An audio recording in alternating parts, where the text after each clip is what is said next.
जीवन में कुछ बड़ा करना है तो दो चीजें हमेशा याद रखिए। पहला, जो खोया है उसका कोई गम नहीं, और दूसरा, जो पाया है वो भी किसी से कम नहीं। वीडियो को लाइक जरूर करें। नमस्कार दोस्तों, मैं सिरांधा एक बार फिर से हाजिर हूं लेकर हिंदी में द हिंदू अखबार से करंट अफेयर्स के कुछ मुद्दे। तो चलिए शुरू करते हैं। सबसे पहले बात कर लेते हैं महाधिवक्ता की। भारतीय संविधान का अनुच्छेद 76 भारत के महाधिवक्ता के पद का प्रावधान करता है। उन्हें राष्ट्रपति द्वारा नियुक्त किया जाता है। महाधिवक्ता सरकार को कानूनी सलाह देते हैं, सुप्रीम कोर्ट में सरकार का प्रतिनिधित्व भी करते हैं और राष्ट्रपति द्वारा सौंपे गए अन्य कानूनी कार्य करते हैं। ट्रिब्यूनल सुधार अधिनियम 2021। ये ट्रिब्यूनल सुधार अधिनियम 2021 कई मौजूदा अपीलीय न्यायाधिकरणों जैसे फिल्म प्रमाणन अपीलीय न्यायाधिकरण को खत्म कर दिया गया।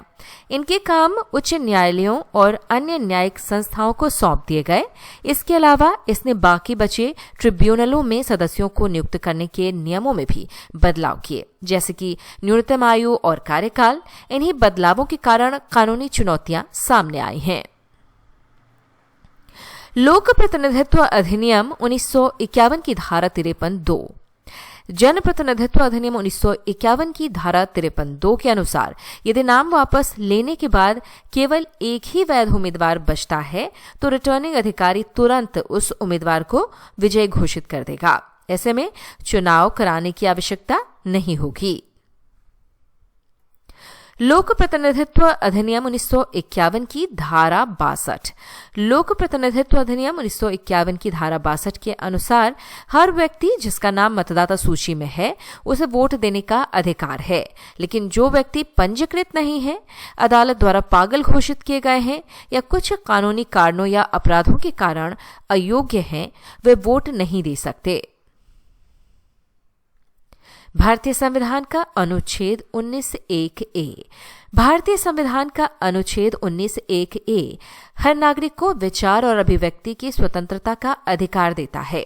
इसका मतलब है कि व्यक्ति को अपने विचार बोलकर, लिखकर या किसी माध्यम से व्यक्त करने की स्वतंत्रता है, लेकिन यह अधिकार सार्वजनिक व्यवस्था, शालीनता या राष्ट्रीय सुरक्षा के लिए कुछ सीमाओं में रहता है।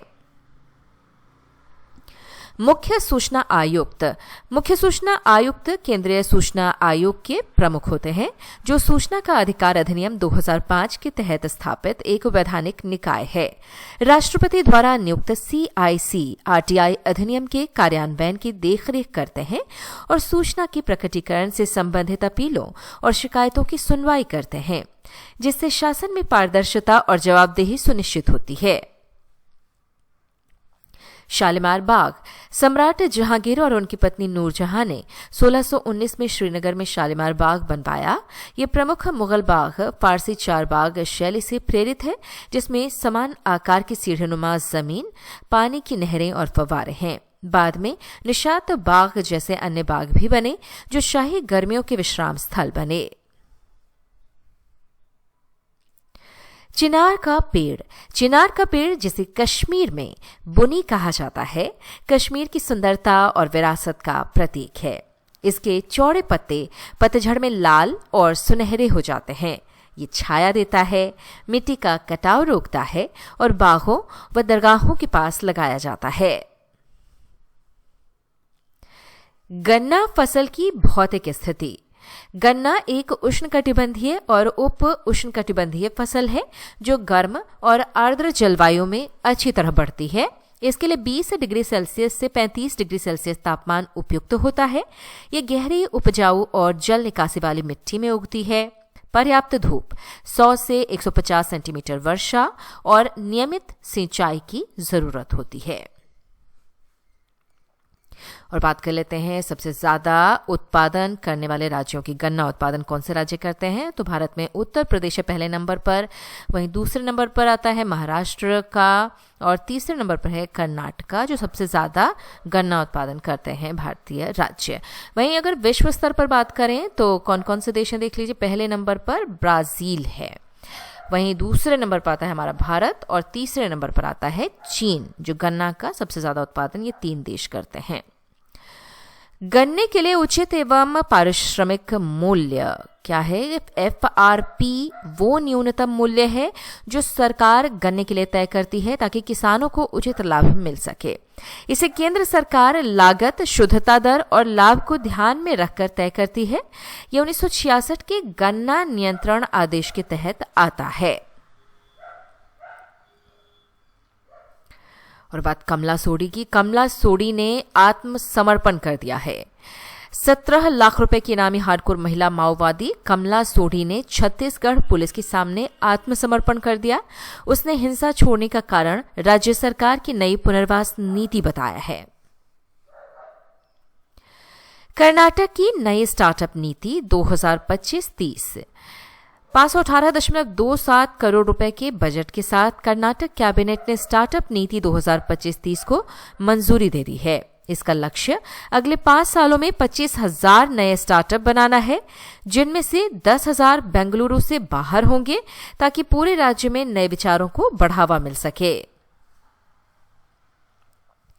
रामकृष्ण बीच विशाखापट्टनम का एक प्रसिद्ध और लंबा समुद्र तट है, जिसका नाम पास स्थित रामकृष्ण मिशन आश्रम के नाम पर पड़ा है। यह सुंदर दृश्य लोगों को देखने और आराम करने की अच्छी जगह है। यहाँ पनडुब्बी संग्रहालय, विमान संग्रहालय और सड़क के खाने जैसे कई आकर्षण हैं। पर्यटक ऊंट की सवारी और बीच वॉलीबॉल का आनंद ले सकते हैं, लेकिन समुद्र की लहरें तेज और किनारे जो हैं वो पथरीले हैं, इसलिए तैरना यहां पर सुरक्षित नहीं है। भारतीय संविधान का अनुच्छेद 13(2) कहता है कि राज्य कोई ऐसा कानून नहीं बना सकता जो मौलिक अधिकारों का उल्लंघन करे। ऐसा कानून अपने आप अमान्य हो जाता है। ये न्यायपालिका को न्यायिक पुनरावलोकन करने की शक्ति देता है। भारतीय संविधान का अनुच्छेद 22 ये सुनिश्चित करता है कि गिरफ्तार व्यक्ति को उसकी गिरफ्तारी का कारण बताया जाए, उसे वकील से मिलने का अधिकार हो और 24 घंटे के अंदर मजिस्ट्रेट के सामने पेश किया जाए। ये सुरक्षा कारणों से रोकथामात्मक नजरबंदी की भी अनुमति देता है। भारतीय संविधान के अनुच्छेद 329(b) के अनुसार संसद या राज्य विधानमंडल के चुनावों को परिणाम आने से पहले किसी अदालत में चुनौती नहीं दी जा सकती। परिणाम घोषित होने के बाद ही चुनाव संबंधी विवाद विशेष न्यायालय में चुनाव याचिका के माध्यम से उठाए जा सकते हैं। निजी क्षेत्र द्वारा बनाया गया PSLV रॉकेट। इसरो के अध्यक्ष वी नारायणन ने घोषणा की कि पहला निजी क्षेत्र द्वारा बनाया गया PSLV रॉकेट फरवरी 2026 में लॉन्च किया जाएगा। ये रॉकेट हल यानी हिंदुस्तान एरोनॉटिक्स लिमिटेड और L&T के नेतृत्व वाले एक निजी समूह ने बनाया है। 2 सफल लॉन्च के बाद इसरो की योजना है कि PSLV उत्पादन का 50% हिस्सा इस निजी समूह को सौंप दिया जाए। अब 80 से 85% रॉकेट सिस्टम निजी उद्योगों द्वारा बनाए जा सकते हैं। भारतीय नौसेना में INS इक्षक शामिल। भारतीय नौसेना ने INS इक्षक नामक स्वदेशी सर्वे पोत को 6 नवंबर 2025 को कोची में कमीशन किया। ये जहाज समुद्र की गहराई में सर्वेक्षण करके समुद्री मार्गों को सुरक्षित बनाने में मदद करेगा। ये आत्मनिर्भर भारत पहल के तहत 80% से अधिक स्वदेशी उपकरणों से बना है। जीपीएस स्पूफिंग एक साइबर हमला है जिसमें जीपीएस रिसीवर को गलत स्थान दिखाने के लिए झूठे रेडियो संकेतों का उपयोग किया जाता है। ये भारतीय नागरिक उड्डयन के लिए एक जीपीएस स्पूफिंग है। सीमाओं के पास ऐसी घटनाएं बढ़ी हैं और हाल ही में इसने दिल्ली के IGI हवाई अड्डे पर उड़ानों को बाधित भी किया, जिससे मार्ग बदलने पड़े और राष्ट्रीय सुरक्षा की चिंताएं बढ़ गईं। DGCA यानी नागरिक उड्डयन महानिदेशालय डेटा एकत्र कर रहा है और एयरलाइंस को बैकअप सिस्टम और नई प्रक्रियाओं का उपयोग करने का आग्रह कर रहा है। और दोस्तों देखिए, अब जो है आपके सामने ये है भारत का मानचित्र और भारत के मानचित्र पर क्या कुछ चिन्हित किया गया है? महत्वपूर्ण जगहें चिन्हित की गई हैं जो आपके लिए काफ़ी इंपॉर्टेंट हो सकती हैं। तो सरसरी निगाह एक बार डाल लेते हैं। सबसे पहले देखिए, ऊपर से शुरू करते हैं। मिर्ज़ापुर, उत्तर प्रदेश का मिर्ज़ापुर इम्पॉर्टेंट जगह। इसके साथ ही सिक्किम का जो एक झील है, बहुत फेमस है, केचोपालरी लेक है सिक्किम में, जो कि इच्छा पूरी करने वाली झील इसको कहा जाता है। वहीं अरुणाचल प्रदेश का तवांग जो है, वहाँ पर ये खबर सामने आई है कि सीड क्वालिटी कंट्रोल सिखाने के लिए सिखाया गया है फार्मर्स को, किसान जो है ट्रेन किए गए इसके लिए। वहीं पटना जो है वो भी खबर में, बिहार का पटना साहिब, यहाँ पर पवित्र सिख अवशेष जोड़ा साहिब स्थापित किए गए। पिछले वीडियो में हमने आपको बताया भी था डिटेल में। वहीं जो है मध्य प्रदेश का सीधी, यहाँ पर एक डॉक्टर को असॉल्ट करने के आरोप में 7 लोगों को गिरफ्तार किया गया है। छत्तीसगढ़ का बिलासपुर भी खबर में है। बिलासपुर के पास ट्रेन हादसे में 11 लोगों की मौत हो गई है। वहीं आंध्र प्रदेश का अराकू घाटी खबर में है। यहाँ पर भारत की सबसे बड़ी भूतापीय ऊर्जा प्लांट जो है वो लगाया जाएगा। वहीं मुंबई जो है, महाराष्ट्र का मुंबई, यहाँ पर वडाला एक जगह है, यहाँ पर मोनोरेल ट्रायल चल रहा था और ट्रायल के दौरान मोनोरेल जो है वो बीम से जा टकराई। देखिए, बहुत ऐसी खबरें पहले भी आती रही हैं। खैर, और राजस्थान के बारन की बात करते हैं। यहाँ पर खबर ये आई कि कृषि उपज मंडी में मूल सुविधाओं की कमी है। और इसके साथ ही जो लास्ट प्लेस है यहाँ पर चिन्हित किया गया है वो है पंजाब का अमृतसर। और इसको अच्छी खबर ही कही जाएगी कि पराली जलाने का जो क्षेत्र है वो 20% यहाँ पर कम हो गया है। दोस्तों, आपसे ये रिक्वेस्ट है कि रोज़ हम जो मैप आपको देते हैं उसका मकसद ये होता है कि आप उन सभी जगहों को, चूँकि ये लेटेस्ट रोज़ की खबर होती है, अगर आप अपडेट रहेंगे तो ज़्यादा मेहनत करने की ज़रूरत नहीं पड़ेगी।